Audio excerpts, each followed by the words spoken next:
ആ കുൽസ് വന്നിട്ടൊന്ന് പോക്കന്നെ ഉണ്ടാവൂല. കുൽസ് തിന്നണം മൂന്ത കണ്ടപ്പോ എനിക്കും തിന്നാൻ തോന്നിയതാണ്. ഈ കുൽസ് ഇതോടെന്നാവോ? അവളിനിപ്പോ വല്ല ഡാൻസും കളിച്ചിരിക്കുന്നുണ്ടാവോ? കുൽസുവിന്റെ മോന്താണ് ഇപ്പൊ ഇതിനൊക്കെ കാരണം. അതുകൊണ്ട് അവള് ഇങ്ങോട്ട് വന്നോട്ടെ. അവള് വന്നിട്ട് തന്നെ പോവാ ഇനിയിപ്പോ ഹോസ്പിറ്റലിക്ക്. ഈ കുൽസ് ഉണ്ടാക്കി വെച്ചൊരു കഷ്ടം. ഈ കുൽസ് ഇത് ഡാൻസ് കളിക്കുക. അപ്പോളേ ആ സവായ കണ്ടപ്പോഴേ തോന്നിക്കണത് വെന്തിട്ട് ചെയ്യാന്ന്. എന്റെ ഒരു കഷ്ടകാലം. ആ കുൽസുവിന്റെ പണിയാണ് ഇപ്പത്.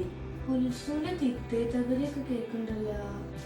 അല്ലെങ്കിൽ ഈ കുൽസുവിന് കുറച്ച് താളം കൂടുതലാണ്.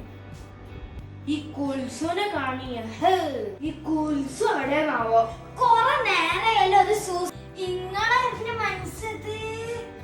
ഞാനിത് അക്ഷരം തെറ്റാതെ ഇങ്ങനെ അകലഞ്ഞേറെ എഴുതുമ്പോഴാണ് മറ്റേ മെയിൻ റോട്ടുമെന്ന് ലോറി പോണ ഒരു സൂച്ചിട്ടൊരു വിളിയിട്ടത്. ഞാൻ അക്ഷരം പഠിച്ചു വരികയായിരുന്നു. എന്താ എന്റെ മനസ്സ നന്നായിക്കൂടെ? അതൊക്കെ പോട്ടെ. നിങ്ങളെന്തിനാ തേനീച്ചക്കൂടി അഴുകിയ പോലെ അറിഞ്ഞീനേ? ഞാനെന്നെ വിളിച്ചത്.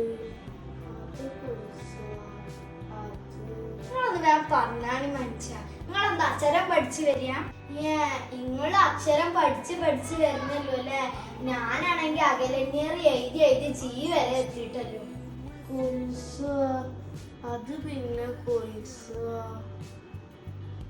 എന്താ മനസ്സാ കുൽസുന്ന്? ആകെ ഒരു കുൽസുന്റെ പേര്.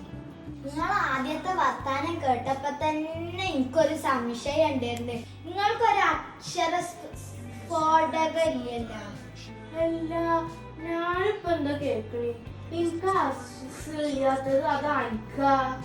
അതന്നെ എനിക്കും താമസം. നിങ്ങൾക്കാണോ അക്ഷരസ്ഫോടം ഇല്ലാത്തത്? എനിക്കാണോ? ആകെ മാറിപ്പോയില്ല. അതിപ്പോ വല്ലാത്തൊരു സ്ഫോടനായിപ്പോയി ഇപ്പത്. അതൊക്കെ വീട് കുൽസുവാ. കാര്യത്തൊക്കെ ഇപ്പൊ നമുക്ക് കളിക്ക.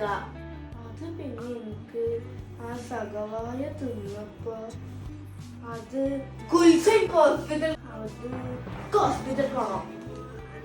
അത് ഈ ഹോസ്പിറ്റൽ പഠിച്ചോനെ, ഇപ്പോഴാണ് ശരിക്കും സ്ഫോടനം. എനിക്കിപ്പോ അസ്കര സ്ഫുടത ഒന്നല്ല.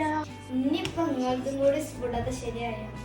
അത് ഞാൻ ശരിയാക്കി തരാം. ഓക്കെ, അതൊക്കെ പോട്ടെ. ഇപ്പൊ നമുക്ക് കാര്യത്തൊക്കെ കടുക്കാം. എനിക്കുണ്ടല്ല ആ സഖവായ തിന്നപ്പം മുതൽ തുടങ്ങിയതാണ് ഈ പള്ളവേദന. നിങ്ങളോട് ഞാൻ അപ്പളേ പറഞ്ഞതല്ല നടുവത്തെ പീസ് തിന്നണ്ടാന്നേ. നിങ്ങൾക്കാണെങ്കിൽ നടുക്കണ്ടം തന്നെ പറ്റുമല്ലോ. അതിമ ഇറച്ചിണ്ടായോണ്ട് ഇപ്പൊ എന്തായി? ആ പീസ് വന്നിട്ടില്ലല്ലോ. അതുകൊണ്ടല്ലേ ഞാൻ ആ കോഴിക്കാല് തിന്നത്. ഇനി ഇങ്ങള് നടുക്കണ്ടം തിന്നിട്ടുണ്ടെങ്കിൽ നോക്കണ്ടേ, അപ്പൊ ഞാൻ ശരിയാക്കി തരാം. ഉമ്മാരി മനസ്സെനിക്ക് പണിയാക്കാൻ വേണ്ടിട്ട്. അത് നന്നായി. ഇനി വീട്ടില് കൊണ്ടുവന്ന നടുക്കഷ്ണം വെയിലൊക്കെ തിന്ന കുശാലായി.